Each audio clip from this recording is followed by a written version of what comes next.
En raison des avertissements de précaution pour la santé publique concernant la pandémie du coronavirus COVID-19, nous avons momentanément choisi de suspendre nos rassemblements. Nous vous présenterons donc nos enseignements intégraux via les médias sociaux tels YouTube et Facebook.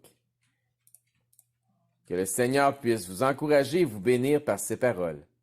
Bonne écoute.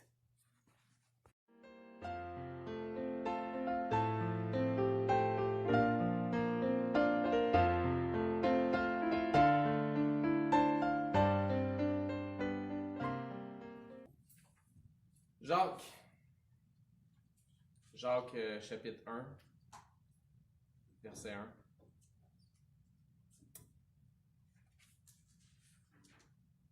Ça nous dit, Jacques, serviteur de Dieu et du Seigneur Jésus-Christ, aux 12 tribus qui sont dans la dispersion, salut.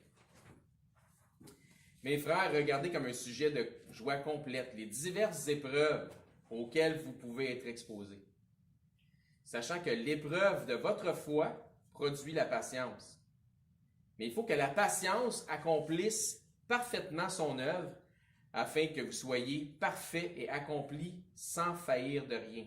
Sachant que l'épreuve de votre foi produit la patience, et le message, c'est que ça s'intitule l'épreuve de la foi.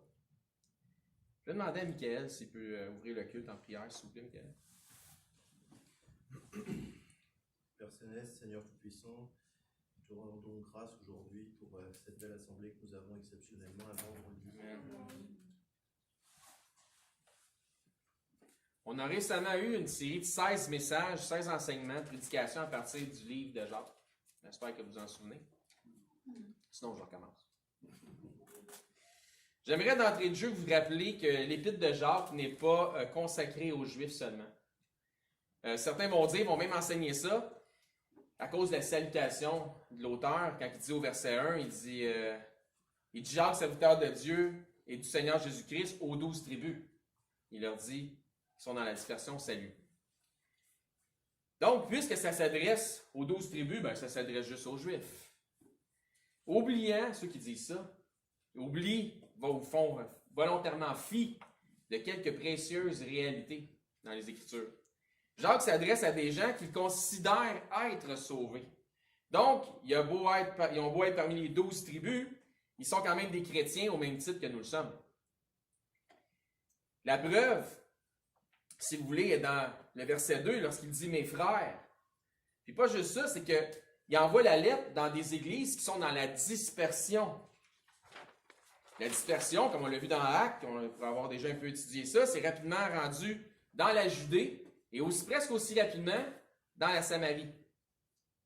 Donc, cette épître fait partie du canon biblique et est bonne pour l'enseignement de tous les saints dans toutes les églises qui sont en Christ. De toute façon, Dieu nous confirme clairement, en parlant de choses que les gens font fi volontairement ou oublient, ça nous confirme dans 2 Timothée 3,16, que toute l'Écriture est inspirée de Dieu et utile pour enseigner, pour convaincre, pour corriger, pour instruire dans la justice. Toute Écriture, incluant l'Épître de Jacques, afin que l'homme de Dieu soit accompli et propre à toute bonne œuvre. Paul nous dit clairement aussi qu'il n'y a qu'un seul Dieu. Mais on savait déjà ça, oui, mais voulant dire qu'il n'y a pas de Dieu pour les Juifs, puis un autre Dieu pour les nations. Vous allez trouver ça dans Romains 3,29. Et je vous inviterai, si vous voulez, à trouver Romains 3,21, parce qu'on va arriver là de bientôt. Donc, toute la parole de Dieu est bonne pour tout le monde, parce qu'il n'y a aucun avantage, ni aucune différence pour celui de la nation juive, qui a cru en Christ, et ceux des autres nations qui ont fait la même chose, qui ont cru en Christ. Romains 3,21, mais maintenant, sans la loi est manifestée la justice de Dieu, à laquelle rendent témoignage la loi et les prophètes, donc nous autres qu'on serait vite à appeler l'Ancien Testament. Justice de Dieu par la foi en Jésus-Christ pour tous ceux qui croient, la foi. Il n'y a pas de distinction. Donc, tous ceux qui croient, ça inclut bien du monde. Donc, la question, c'est, est-ce que Dieu maintenant fait distinction entre les Juifs et ceux des nations? La réponse, c'est non. Parce que ça nous dit, il n'y a pas de distinction pour tous ceux qui croient. Ah, puis Dieu, pas un respecteur de personne non plus. Il ne fait pas de différence à cause de ton hérédité génétique. Encore plus précisément, dans Éphésiens, Paul nous met à jour un mystère caché que plusieurs ne pouvaient pas comprendre. Je vous inviterai éventuellement dans vos dévotions à lire Éphésiens 1, Éphésiens 2, à comprendre ce qui est bien dit là. Mais considérons la fin d'Éphésiens, si on va dans Éphésiens 2, 19, la conclusion de Paul un petit peu là-dessus, c'est dit « Ainsi donc », puis c'est spécial parce que dans Éphésiens 2, il s'inclut, il s'exclut, il s'inclut, il s'exclut. Donc, nous sommes, vous êtes, nous sommes, vous êtes. Donc, c'est un peu la façon que c'est fait. Et à la fin, il dit « Ainsi donc, vous êtes plus des étrangers ni des gens du dehors, mais vous êtes si concitoyens des saints, gens de la maison de Dieu. » Puis retenez le mot « maison » aujourd'hui, il va sortir souvent dans la prédication. Gens de la maison de Dieu. Vous êtes des concitoyens. Ce mystère que Paul nous explique, c'est le fait que Dieu a toujours voulu avoir un peuple qui lui est dédié dans la foi et l'adoration. Ce peuple, idéalement, serait l'humanité au grand complet, parce que Dieu souhaite que tous les hommes, un peu comme notre frère nous a dit, qu'ils viennent à la repentance. Dieu veut sauver tous les hommes. Mais Dieu sait que ça n'arrivera pas. Je vais donc maintenant vous déballer une histoire, un petit peu l'histoire, une histoire biblique. Il commence avec Adam, le premier homme. Donc la chute de l'homme arrive. Bon, ben on va se reprendre avec Abel. Mais qu'est-ce qui arrive? Caïn tue Abel. Bon, ben on va se réessayer avec Seth qui a remplacé Abel. Là, il y a un fils, Enoch, et c'est alors que les hommes ont commencé à invoquer le nom de l'Éternel, que ça nous dit dans la Genèse. On voit enfin une lignée d'hommes qui sont appelés fils des fils de Dieu. Alléluia! Encore une fois, la corruption, la dissolution et l'influence mondaine, déjà à cette époque-là, a entaché la lignée. Les fils de Dieu sont allés vers les filles des hommes. Résultat, ça a perdu la génération. Dieu est clair à ce sujet.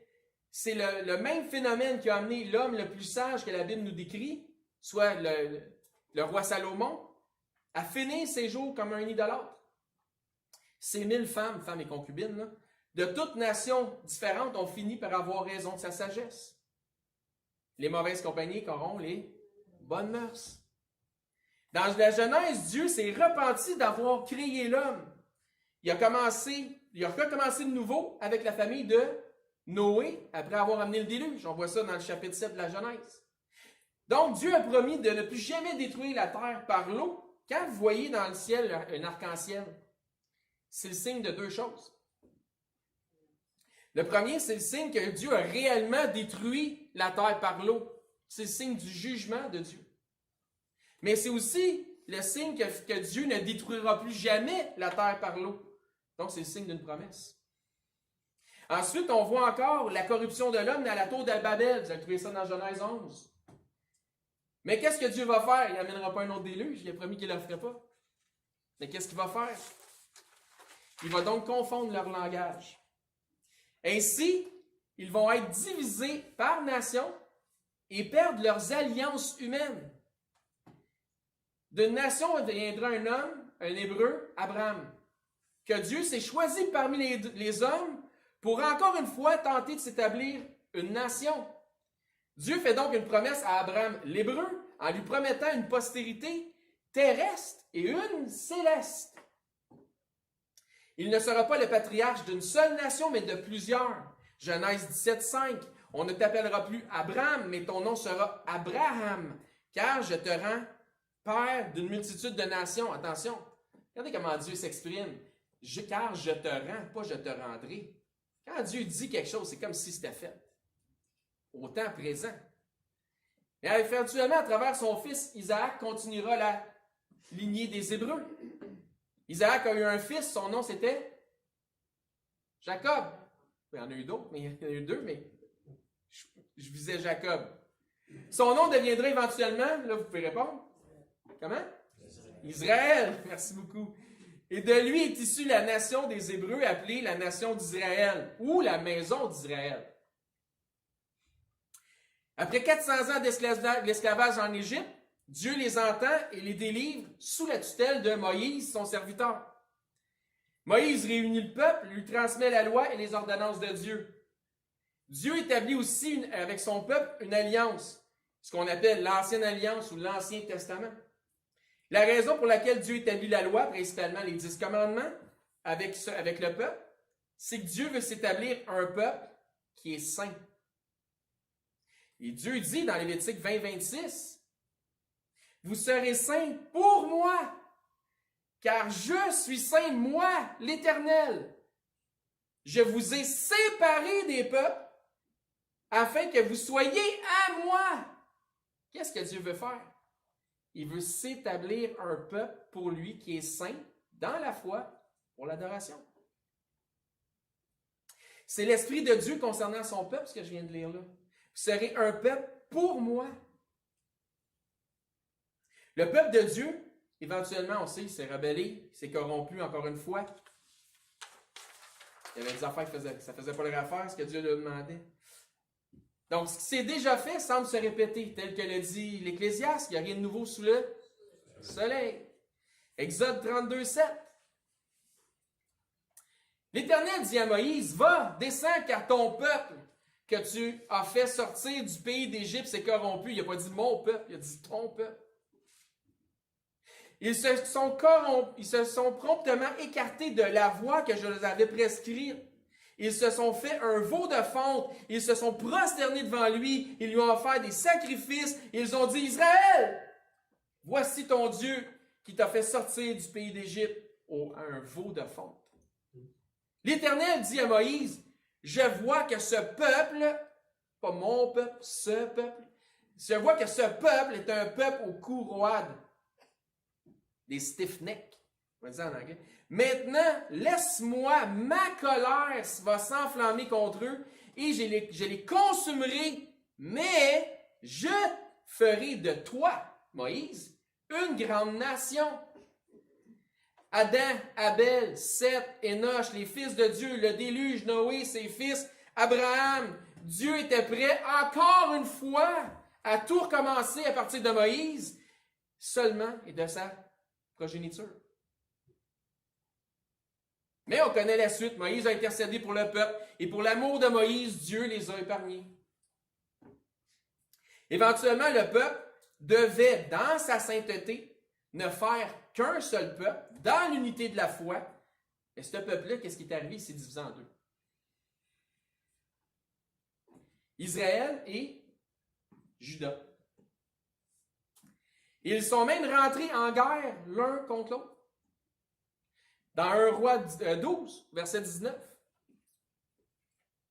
C'est ainsi qu'Israël s'est détaché de la maison. Ça veut dire que le mot maison t'as pour venir. Hein?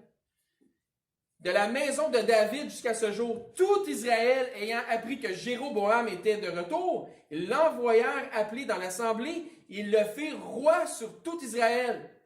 La tribu de Juda fut la seule qui suivit la maison de David, la maison de David. Roboam, arrivé à Jérusalem, rassemblait toute la maison de Juda, et la tribu de Benjamin, donc Juda, Benjamin, une partie des Lévites, et ce qui restait pour Juda. 180 000 hommes d'élite propres à la guerre pour qu'ils combattissent contre la maison d'Israël, une maison contre une autre maison, afin de ramener sous la domination de Roboam, le fils de Salomon, mais ça n'a pas fonctionné. C'est quoi le titre du message?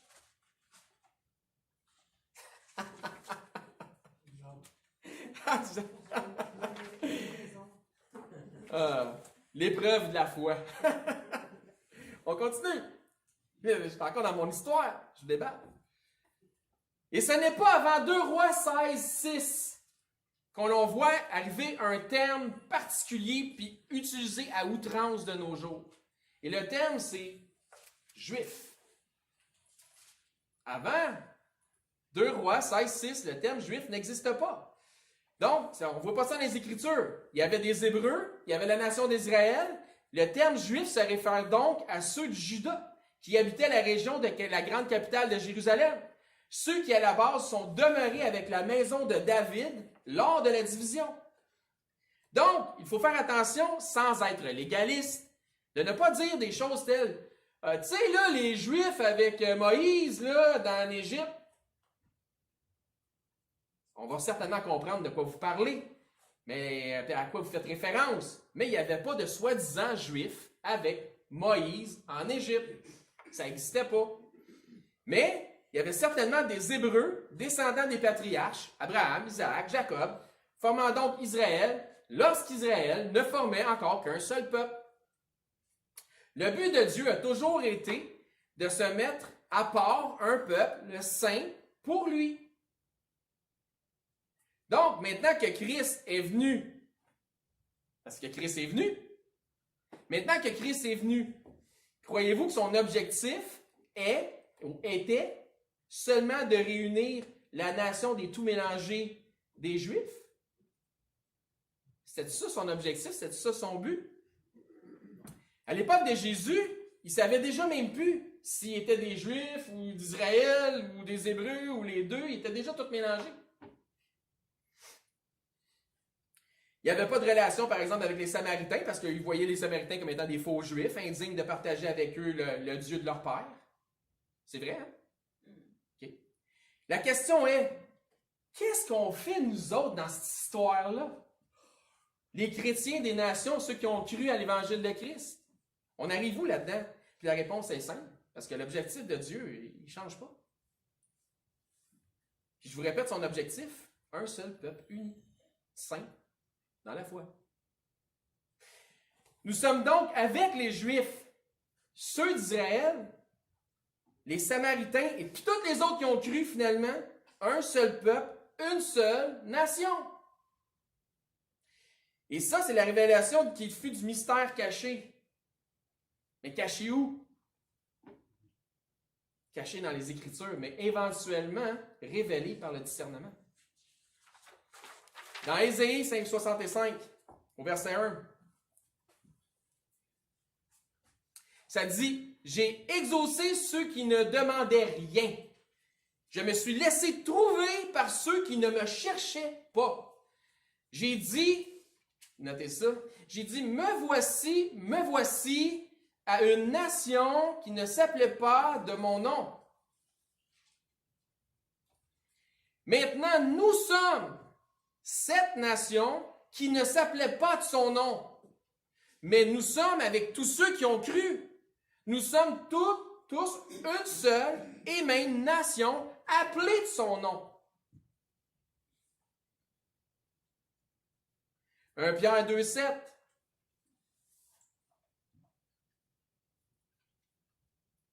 L'honneur est donc pour vous qui croyez. Mais pour les incrédules, ceux qui ne croient pas, là, la pierre, retenez ça aussi, le mot pierre va revenir. La pierre qu'ont rejetée ceux qui bâtissaient est devenue la principale de l'angle et une pierre d'achoppement. Ils ont trébuché dessus. Et un rocher de scandale.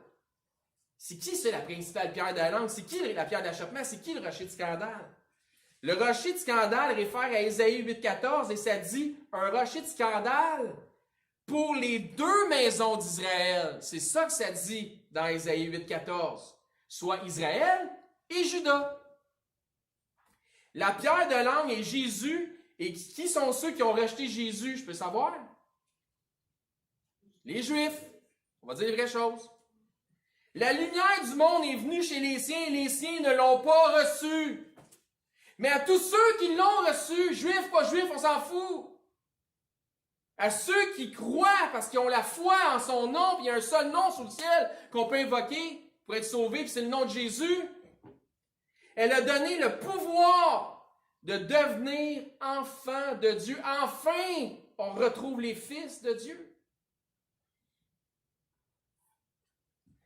Et la référence de ce que je viens de citer, vous le trouverez dans Jean 1, 11 et 12. Verset 8 de 1 Pierre 2, verset 8, il dit, on parle encore de la pierre d'achoppement, il s'y heurte pour n'avoir pas cru à la parole, incrédulité, contraire de la foi. Et c'est à cela, parce qu'ils n'ont pas cru à la parole, mais nous, notre foi vient de quoi? La foi vient de la parole de Dieu. Hein? La foi vient de ce qu'on entend vient de la parole de Dieu. Et c'est à cela qu'ils sont destinés. Comment ça? Parce qu'ils ont choisi de ne pas croire. C'est un choix. Vous, au contraire, vous êtes une race élue, un sacerdoce royal. C'est qui ça? Nous autres. Une nation sainte, un peuple acquis, afin que vous annonciez les vertus de celui qui vous a appelé des ténèbres à son admirable lumière, parce que la lumière du monde est venue, pour elle a donné le pouvoir à ceux qui ont cru d'être appelés enfants de Dieu. Vous, verset 10, qui autrefois n'étiez pas un peuple.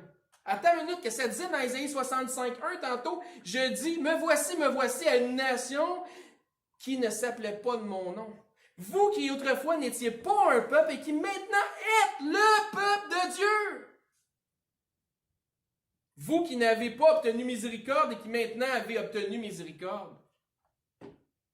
Maintenant, à la lumière, sans faire de jeu de mots, de tout ça, j'aimerais tellement entendre quelqu'un insister que Israël, le peuple du pays du Moyen-Orient, que de nos jours, ce sont le peuple de Dieu, que c'est le peuple de Dieu. Pas ça que la Bible nous enseigne tantôt. Du tout. C'est contraire aux Écritures. Nous sommes, tous ceux qui ont cru en l'Évangile, le peuple de Dieu. Puis je ne fais pas dans la théologie du remplacement, à part là, je dirais que l'Ancien Testament a été remplacé par le Nouveau Testament. Mais je ne crois pas que l'Église a remplacé les Juifs. Mais je crois dans la continuité du plan de Dieu, par exemple, où l'Église est associée à tous ceux qui ont cru. C'est ça qui devient l'Église. Notre frère nous l'a dit tantôt, Jésus est venu, il est mort pour son Église. Hébreux 8, au verset 7. Les Hébreux, c'est pas mal...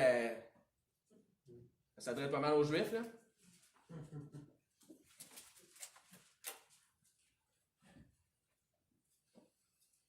En effet, si la première alliance avait été sans défaut, il n'aurait pas été question de la remplacer par une seconde.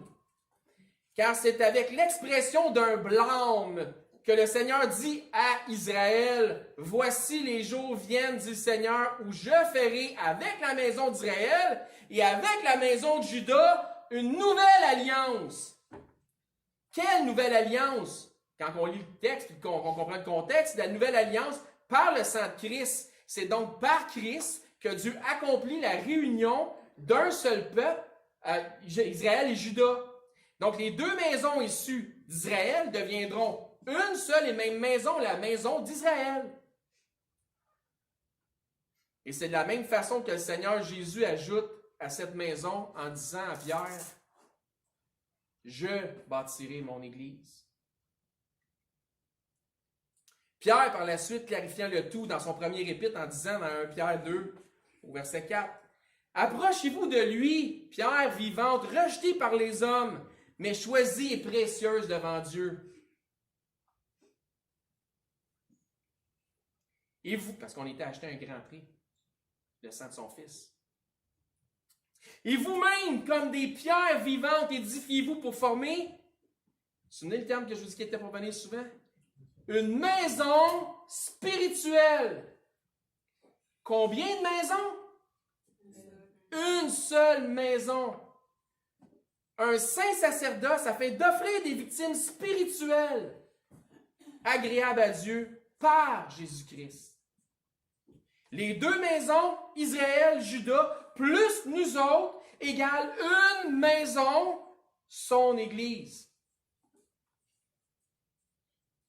On n'entend pas ça souvent, hein? Galates 6,15. Car ce n'est rien d'être circoncis ou incirconcis. Ce qui est quelque chose, c'est d'être une nouvelle créature. Gloire à Dieu pour tous ceux qui ont confessé Jésus-Christ.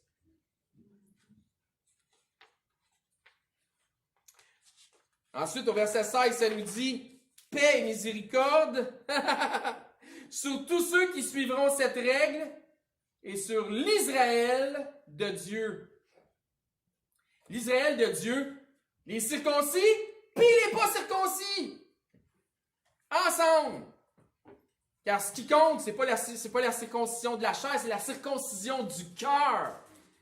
Ce qui veut dire d'agir selon l'esprit et non selon la chair. Parce qu'on sait que la circoncision, c'est un retrait de la chair. On connaît l'image. Donc, je vais donc vous faire un parallèle. La Réserve fédérale américaine, qui est appelée la Fed, n'est pas plus fédérale que Fédéral Express. Elle n'appartient pas aux États-Unis. Je dirais bien les Américains, mais l'Amérique n'est pas toute à eux autres. Fait que c'est des États-Unis. Elle n'a d'Américain que le nom. Mais le peuple des États-Unis croit que ça leur appartient. C'est à nous autres, ça. Non. Ça appartient à des intérêts privés, aux Rockefeller, puis les Rothschild de ce monde. Ça, c'est la vérité. C'est pas différent que la Banque centrale canadienne. Trudeau, le père, il a vendu ça à des intérêts privés. Donc, ça appartient pas plus aux Canadiens que Canadian Tire. Faire un autre parallèle. Tant qu'à te prendre Fédéral Express. Même chose pour le pays d'Israël. Ce n'est pas à cause du nom qu'ils ont donné à leur pays qu'il faut croire qu'ils sont le peuple élu de Dieu, puis le fameux peuple élu dans une portion de terre. Pas plus que la Fed et Fédéral Express. Vous comprenez le parallèle. Voici encore une fois ce qu'un juif, l'apôtre Pierre, nous dit de lui-même dans 1 Pierre 2,9, et je vous répète parce que je vous l'ai déjà lu, vous au contraire, vous êtes une race élue, un sacerdoce royal, une nation sainte, un peuple acquis, afin que vous annonciez les vertus de celui qui nous a appelés des ténèbres à son admirable lumière. Donc, qui croyez-vous qui ment et qui tire les ficelles derrière cette mascarade de faux peuple élu de Dieu? Vous avez entendu? On parle bien ici d'un peuple majoritairement composé d'antéchrist, qui rejette et qui nie que Jésus est le Christ. Qui nie le Fils, ni le Père. Notez bien ce que Paul dit ici dans Romains 9,6. Ce n'est point à dire que la parole de Dieu soit restée sans effet, car tous ceux qui descendent d'Israël ne sont pas Israël. Maintenant, le titre du message, c'était quoi? L'épreuve de la foi. Donc, pourquoi faire tout un exposé sur Israël, puis le fait que nous sommes le vrai peuple de Dieu, si le message s'appelle l'épreuve de la foi? Car je veux que vous réalisez ceci, c'est que Dieu, partout dans l'histoire de la Bible, met constamment son peuple à l'épreuve. Et là, vous savez c'est qui son peuple? C'est nous autres. N'allez pas penser que les affaires qui sont écrites sur Israël, ça s'adresse juste à une nation qui vit dans un pays lointain, dans le Moyen-Orient. Il faut savoir discerner que quand ça parle d'Israël, ça parle du peuple de Dieu, de qui parle.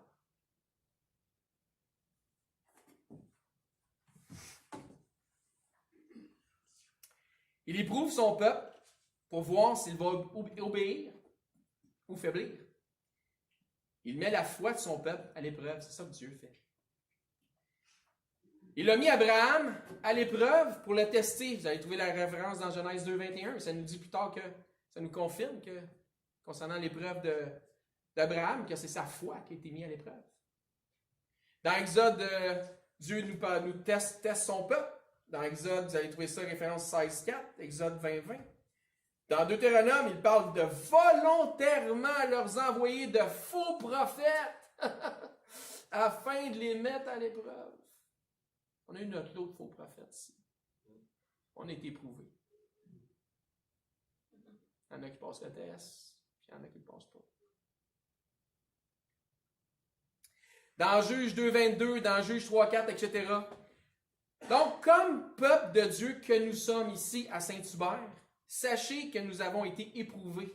Notre foi, notre unité, notre charité ont été éprouvées.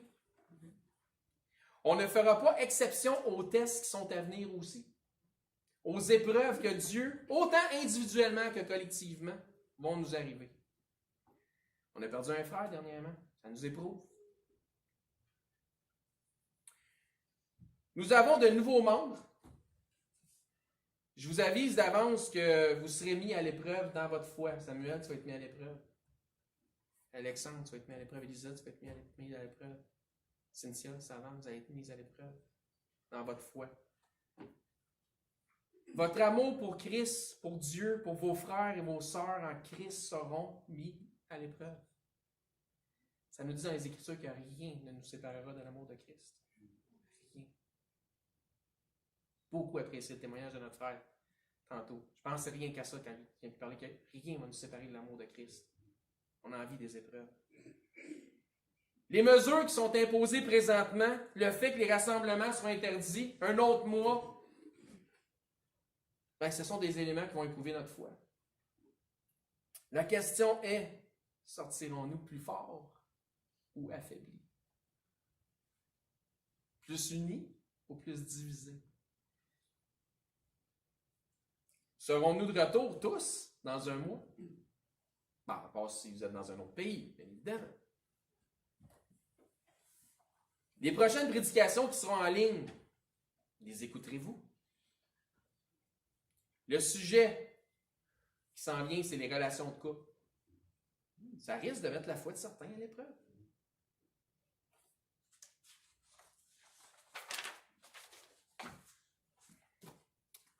On va finir avec des Écritures. Vous allez dans Matthieu 21. Je vais terminer avec ça parce que ça fait pas assez longtemps que je prêche. J'ai le temps. Matthieu 21. À partir du verset 33. Je vais vous lire la parole de Dieu. Vous êtes d'accord? Amen. Écoutez une autre parabole. Une parabole, c'est peut-être quelque chose qui a comme un double sens. C'est assez de comprendre qu'est-ce qu'il veut dire. Il y avait un homme, maître de maison. Ben, le mot maison qui revient encore, c'est spécial, hein? Qui planta une vigne et l'entoura d'une haie. Il creusa un pressoir et bâtit une tour, puis il l'afferma, donc il le louait, à des vignerons et quitta le pays. Lorsque le temps de la récolte fut arrivé, il envoya ses serviteurs vers les vignerons pour percevoir le produit de sa vigne. Les vignerons, s'étant saisis de ses serviteurs, battirent l'un, tuèrent l'autre et lapidèrent le troisième. Peux-tu croire? Il envoya encore d'autres serviteurs et en plus grand nombre que les premiers. Et les vignerons les traitèrent de la même manière. Enfin, il envoya vers eux son fils, en se disant, ben, au moins ils auront du respect pour mon fils.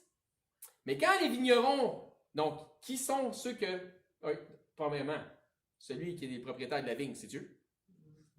Ceux qui ont été envoyés, les prophètes, les juges, les hommes de Dieu. Puis son fils, on sait c'est qui? C'est Jésus. Fait qu'ils vont avoir du respect pour mon fils. Mais quand les vignerons virent le fils, ils dirent entre eux, voici l'héritier, venez, tuons-le et emparons-nous de son héritage. Ils se saisirent de lui, le jetèrent hors de la vigne et le tuèrent. Comme Jésus qui prophétise sa mort, ça, hein? Maintenant, lorsque le maître de la vigne viendra, là, il demande aux Juifs, là, hein? Que fera-t-il à ces vignerons? Ben, eux autres, tu sais, quand tu as été pris par les mots de ta bouche, là, ils lui répondirent, il fera périr misérablement ces misérables. Et il affermira ou louera la vigne à d'autres vignerons qui lui en donneront le produit au temps de la récolte. Eh oui. Jésus leur dit, c'est drôle, hein? Jésus leur dit, n'avez-vous jamais lu dans les Écritures? Oups, on l'a vu ça tantôt. La pierre qu'ont rejetée ceux qui bâtissaient est devenue la principale de l'angle. C'est du Seigneur que cela est venu et c'est un prodige à nos yeux. Qui parle, là? C'est qui va... Attends une minute, je vous répète, là, parce que si vous savez à qui parle, regardez bien ce qu'il lui dit. ce qu'ils ont compris qui était pour arriver. Il fera périr misérablement ces misérables. Pas il va les sauver, là. Il va les faire périr, là. C'est pourquoi je vous le dis, le royaume de Dieu vous sera enlevé et vous sera donné à une autre nation. Ah ben, qui en rendra le fruit? Celui qui tombera sur cette pierre s'y brisera, et celui qui tombera, et celui sur lequel elle tombera, celui sur qui elle tombera sera écrasé. Désolé pour avoir bafouillé autant. Ben, l'histoire se continue, parce que dans Matthieu 23, on tourne la page, verset 27. Malheur à vous, scribes et pharisiens. Ils faisaient quoi dans la vie, eux autres?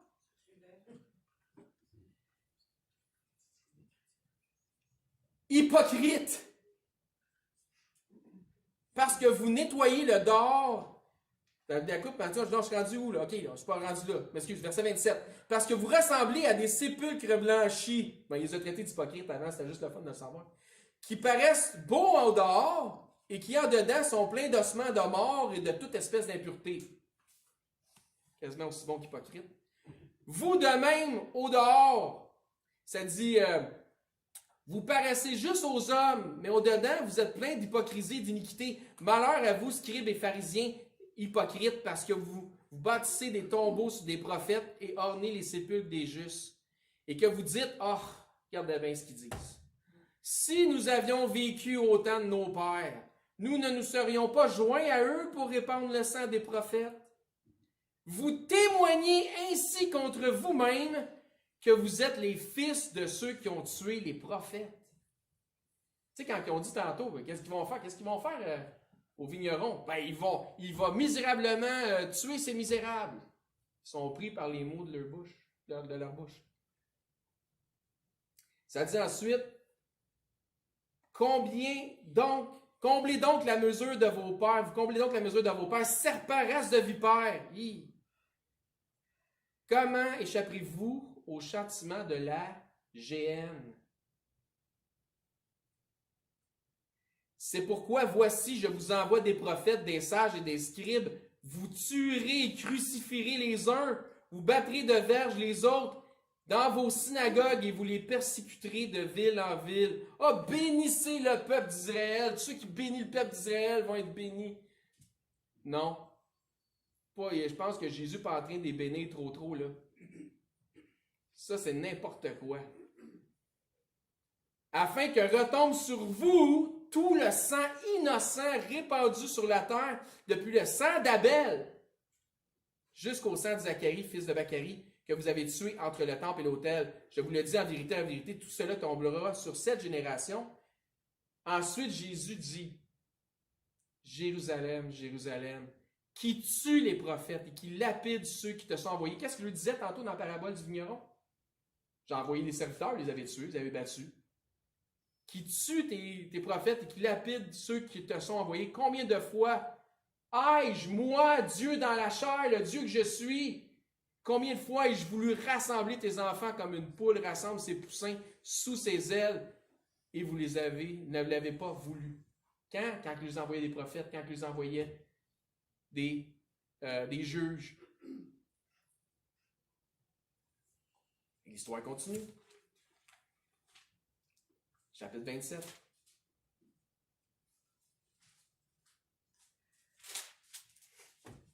Drôle de dynamique à soi. Hein? Verset 22. Pilate leur dit, ils n'ont rien compris, tu vas voir, c'est spécial.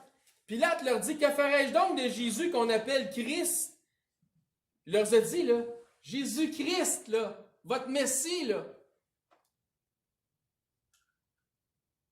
Tous répondirent qu'il soit crucifié. Le gouverneur dit, mais quel mal a-t-il fait? Ils crièrent encore plus fort, qu'il soit crucifié.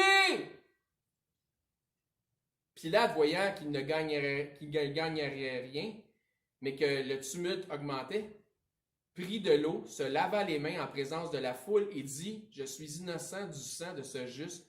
Cela vous regarde. Et tout le peuple répondit, mais c'est épouvantable. que son sang retombe sur nous et sur nos enfants. Qu'est-ce que tu penses qui arrive, là? C'est exactement ça. Fait qu'est-ce que Dieu a abandonné les Juifs? Non! Il est venu pour les sauver. Fait que le Juif, ou celui qui se dit d'Israël, qui aujourd'hui confesse Jésus-Christ comme son Seigneur et son Sauveur, il est sauvé comme vous puis moi. Il fait partie de l'Église comme vous puis moi. Il n'y a pas de distinction, puis Dieu, ce n'est pas un respecteur d'hommes. Plusieurs m'ont posé des questions sur l'eschatologie, sur les temps de la fin. Puis je comprends. Avec les jours incertains qu'on vit aujourd'hui, c'est le gros sujet de l'heure dans les églises, l'eschatologie. Mais j'ai résisté à ça. Mais il y a plusieurs perspectives différentes sur l'eschatologie, puis je pense qu'autant qu'il y aurait de prêcheurs, autant qu'il y aurait de perspectives différentes. Puis je sais que vous allez fouiller, puis vous allez chercher, puis vous allez trouver et entendre des choses, toutes sortes de choses. Puis des choses, des gens que j'apprécie en plus. Mais je souhaitais vous donner une perspective qui n'est pas souvent enseignée sur ce que représente vraiment Israël. Nous sommes l'Israël de Dieu. Nous sommes le peuple élu, nous sommes le peuple de Dieu. Et je laisse maintenant aux soins de votre discernement de pouvoir comprendre cette vérité trop souvent ignorée, de savoir comment ça peut changer complètement une perspective eschatologique, de comprendre qui est vraiment Israël. Il y a bien des choses que vous avez entendues que peut-être il faudrait réévaluer pour voir si c'est les vraies bonnes choses qui vous ont été dites. Demandez à notre invité de pouvoir fermer le culte en prière, s'il vous plaît. Je veux bien. Seigneur, dans les derniers versets qu'on vient de lire, tu as dit, Seigneur, voici votre maison vous sera laissée déserte. Alors je vous le dis, vous ne me verrez plus désormais jusqu'à ce que vous disiez, béni soit celui qui